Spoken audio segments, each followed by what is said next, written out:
चले आप FBR FBR prime minister ने एक बनाई हुई थी टास्क फोर्स रियल एस्टेट के बारे में। हाँ जी। उस टास्क फोर्स ने अपनी रिकमेंडेशंस फाइनल कर दी थी और एक मीटिंग प्राइम मिनिस्टर ने रखी हुई थी।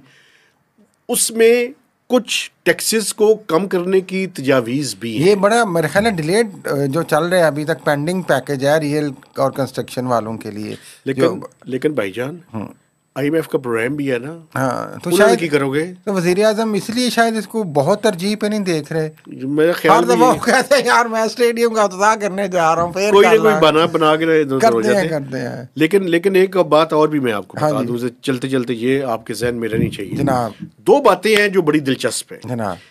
एक तो ये जो हम रियल एस्टेट के बारे में बात कर रहे हैं ना, IMF की एक स्कोप मिशन आजकल इस्लामाबाद में है। स्कोप जी, और वो टैक्सेस के बारे में ही अपनी IMF ने जो ये बड़ी टीम आनी है ना, उससे पहले अपनी एक स्कोप मिशन भिजवाया हुआ है। चुहारे वोट ले वो जा गए। 6 तारीख से वो यहाँ पे हैं, आइंदा चंद दिन मजीद यहाँ रहेंगे और अगले बजट, इस बजट और अगले बजट के बारे में वो FBR के साथ डिस्कशन कर रहे हैं, जो कि बड़ी सिग्निफिकेंट डिस्कशन है।